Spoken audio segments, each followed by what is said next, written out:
रावणाचा आत्मा. एक विलक्षण प्रवास. रात्रीचा काळोख पसरला होता. एका निर्जन जंगलात एक साधू गहन तपश्चर्या करत होता. त्या साधूने अखंड तप, ध्यान आणि साधना केली होती, आणि त्याच्या ध्यानात एक विशेष दृश्य प्रकट झाले. त्यात एक तेजस्वी प्रकाश दिसला, आणि त्या प्रकाशातून एक अद्वितीय व्यक्तिमत्व प्रकट झाले. तो म्हणजे रावणाचा आत्मा. साधू थोडा घाबरला, पण त्याचबरोबर उत्सुकही झाला. रावणाचा आत्मा शांत पण गहन विचारात गुंतलेला दिसत होता. त्याच्या चेहऱ्यावर दुःखाचे, पराभवाचे आणि कदाचित पश्चात्तापाचेही भाव होते. रावणाच्या आत्म्याने साधूकडे पाहत विचारले, तुमच्याकडे मी काही क्षण बोलू शकतो का? साधूने नम्रपणे मान डोलवली.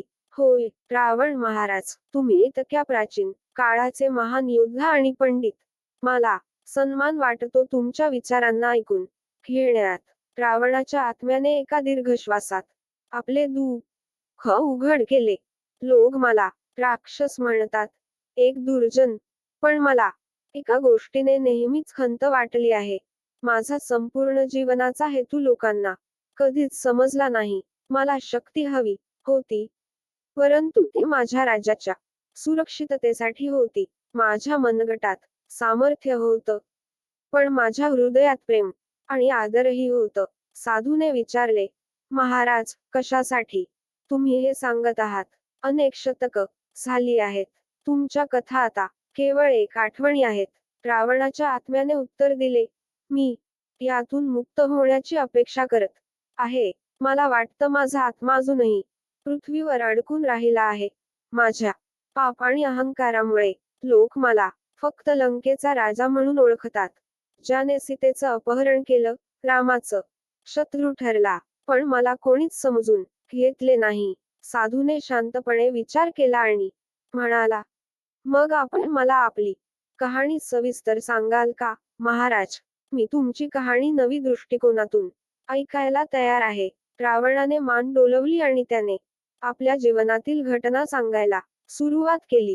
मी राक्षस कुलात जन्मलो खरा, पण मला बालपणापासूनच विद्येची ओढ होती. मला समजायचं होतं या जगाचं खरं स्वरूप. मी वेद, पुराण आणि विविध ग्रंथांचा अभ्यास केला, पण माझ्या सामर्थ्यात एक धाडस होतं. त्यानेच मला पुढे ढकललं. रावणाच्या बोलण्यात आता एक वेगळीच कळकळ होती. मी महाकाव्यांचा राजा, बुद्धिमत्तेचा अद्वितीय ज्ञानी होतो, परंतु माझ्या अहंकाराने माझा नाश केला.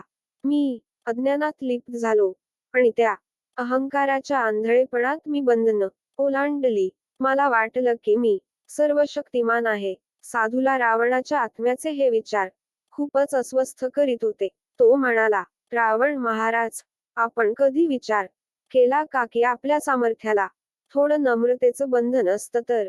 रावणाने मान डोलावत उत्तर दिलं, होय, हेच माझं मोठं दुःख आहे. माझ्या जीवनात मला सीतेच्या सुंदरतेचं आकर्षण वाटलं, परंतु ती फक्त मोहाची क्षणभंगूर भावना होती. मला जिंकायचं होतं ते रामाचं सामर्थ्य आणि त्याच्या आत्म्याची महानता. माझ्या अंतर्गत असलेल्या द्वेष आणि मोहानेच मला विनाशाकडे नेलं. रावणाच्या आत्म्यात अचानक एक प्रकारची शांती प्रकट झाली. जणू त्याच्या आत्म्याला मुक्त होण्याचा मार्ग सापडला होता. तो साधूकडे पाहत म्हणाला, तू मला ऐकलंस, त्यामुळे माझा आत्मा आता शांत झाला आहे. लोकांना माझा फक्त एक खलनायक म्हणून विचार करण्याऐवजी माझ्या जीवनातील त्या त्रुटींमधून काही शिकावं अशी माझी इच्छा आहे. साधूने रावणाच्या आत्म्याला प्रणाम केला आणि म्हणाला, महाराज, तुमच्या या अनुभवातून आणि प्रत्येकाने शिकण्यासारखं आहे. अहंकाराचं बंधन कितीही सामर्थ्यशाली व्यक्तीला विनाशाकडे घेऊन जाऊ शकतं, आणि खरं सामर्थ्य म्हणजे विनम्रता, संयम आणि स्वतःवर ताबा. रावणाचा आत्मा हळूहळू हलका होत गेला. त्याचं रूप प्रकाशात विलीन झालं, आणि त्याच्या चेहऱ्यावर एक प्रकारचं समाधान दिसलं. तो शेवटच्या शब्दात म्हणाला, शिकवण कायम राहू दे.